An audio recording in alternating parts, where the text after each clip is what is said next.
right. So I just wanted to come on here and share my honest review of Savannah so far. I've been here a month and a couple of days, and I am loving it. I am finding that there is so much to do here and such a wide variety of like different places to live. There's Wilmington Island, there's Thunderbolt, there's right in Savannah, and they all have a different vibe. They all have a different feel. And so I'm just I lived for 3 weeks in Wilmington Island, and now I'm here in Savannah, and so I'm just kind of comparing notes and trying to figure out, because I am here till mid-May in this place that I'm at. So far, I think I'm probably gonna go back to Wilmington Island as someplace a little bit quieter. Where I'm at, there's a busy street, and it is kind of noisy. Nothing unbearable though. So the things that I love so far about Savannah are the historic district. I have spent many days already just wandering around down in the historic district. It's so fascinating down there, and it's just so like the energy is just it has its whole own feel, and I just love it. So the city is laid out, and I'll share a diagram. The city is laid out with what they call squares, which essentially are parks. Every couple of blocks, some streets, like on Bull Street, it seems like it's every block there's a square. And so it breaks up the city a bit, and it doesn't have a big city feel, because you're walking through parks constantly when you're walking down there. And so I just find that so like peaceful and really a beautiful trait of downtown Savannah. One of my favorite places down there so far is the Cathedral Basilica, St. John the Baptist. Oh, love it. The address is 222, and I arrived in Savannah on 222, February 22nd. Angel numbers are a big thing for me. I love my numbers, so I just feel very calm and peaceful in there. And I'm not like Catholic or any religion. I'm just, I'm a very spiritual person, but so I find myself to feel very peaceful inside the cathedral. And as you're walking down there, you'll see all the, live oaks that have the Spanish moss, just like dripping Spanish moss. And it's so beautiful. And everything is in bloom right now. So it's so colorful and so beautiful and just so peaceful. If nightlife is your thing, there's definitely a lot to do here as far as nightlife. There's, bands, there's live bands, there's DJs.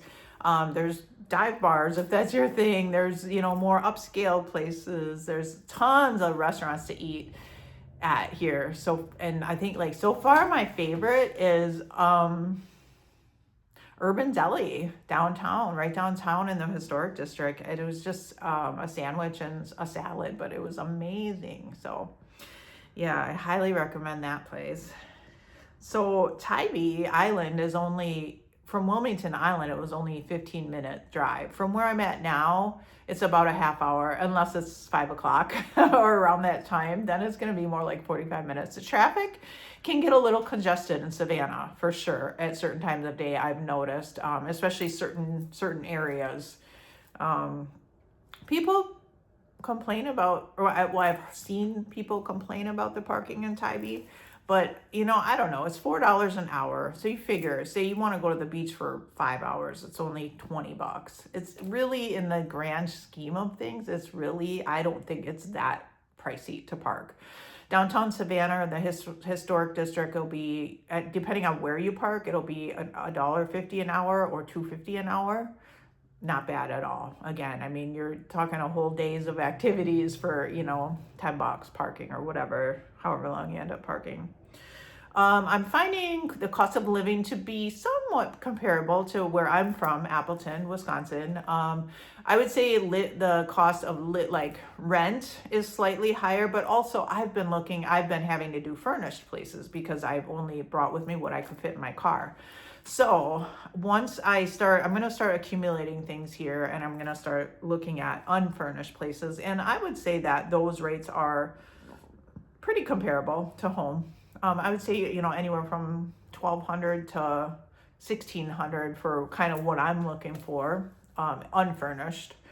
So, and then, so crime, people have warned me a lot about crime and things like that, but honestly, I don't feel unsafe here.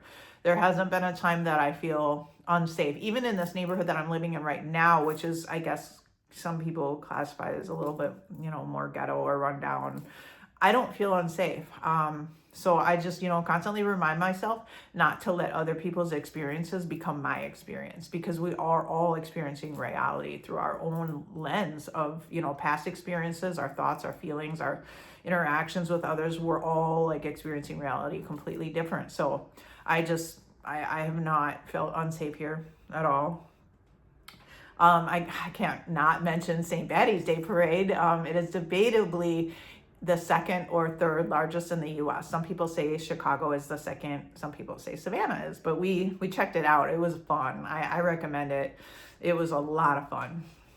And then lastly, I just want to share that kind of my goal with this video and then going forward is I created this list of kind of hidden gem places around in Georgia or Florida. Florida is only like 4 hours away. So, and I'm going to dedicate one day a week to exploring these places and filming these places and sharing them all with you. So I'll share the list here too. I'm super excited. I've connected with a couple locals that like are interested in showing me some of the like local hidden gems. So that's kind of what I'm looking at, where I want to expand this channel too. So thank you. I'll leave it at that. Thank you for all your support. I'm loving it. I'm having a blast. And thanks for being on this journey with me. I love you.